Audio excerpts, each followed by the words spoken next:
Good morning, students.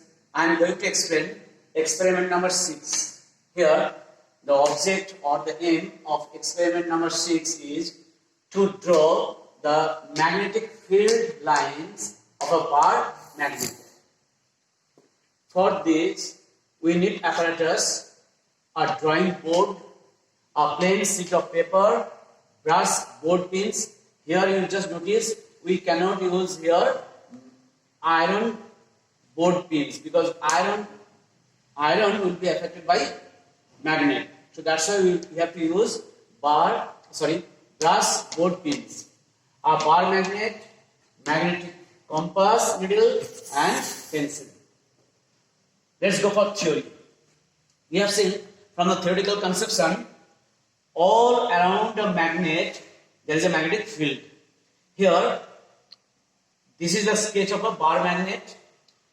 N stands for North Pole, A stands for South Pole, and we have seen that from the North Pole to South Pole lines of force generates and it goes to South Pole according to theory. Now this theoretical conception we will be doing in experiment. Have a look.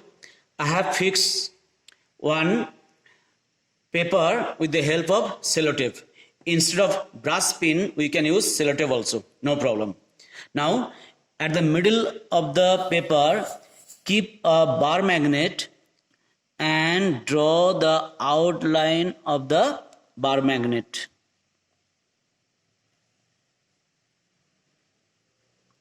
I have drawn the outline of the bar magnet. Now, as I know, this is North Pole, N stands for North Pole, and this is South Pole. A stands for South Pole. Place the bar magnet in its position. Put a dot near to North Pole of the bar magnet.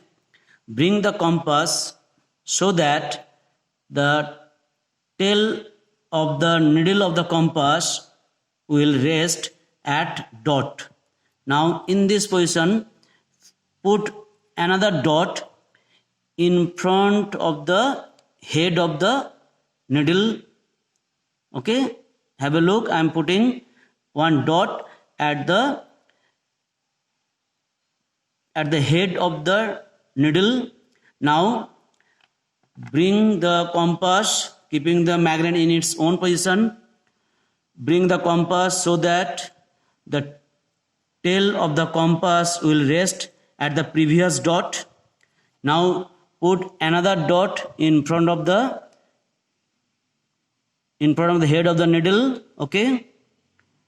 Now bring the compass again so that the tail of the needle will rest at the previous dot. Now put a new dot at the head of the needle. In this way, we will shift the compass from North Pole of the bar magnet till it reaches to South Pole.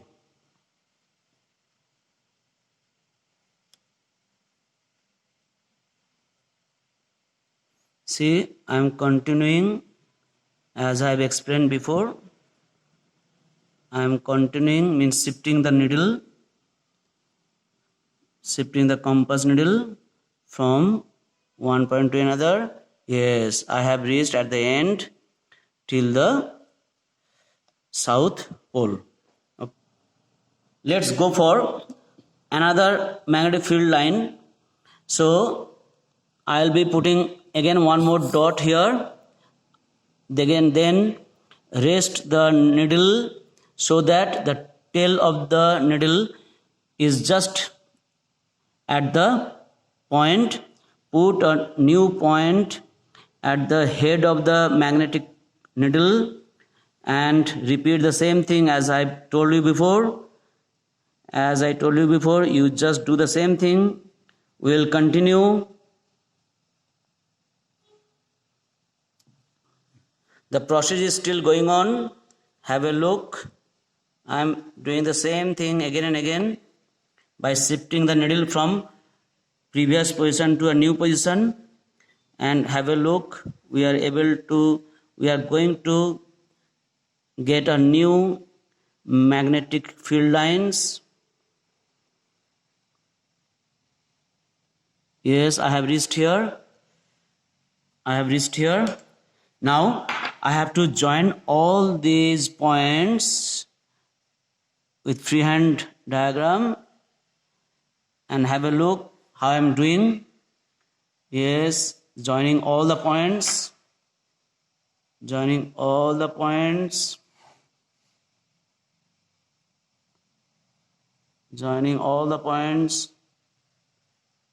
Yes, I have reached till South Pole. Since, as you know, the magnetic field lines start from North Pole and ends to South Pole outside the magnet. So we have to put one arrowhead. This arrowhead stands for the magnetic field line. This magnetic field line starts from North Pole and goes to South Pole.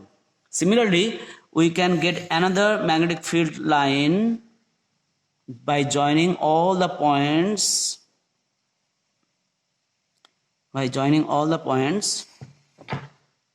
Sorry, I have not. Okay, now it is correct. See, all the points I am joining.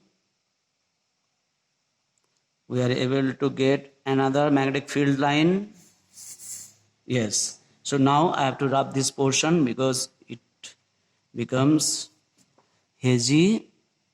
Now complete it. Yes. So I have drawn another field line.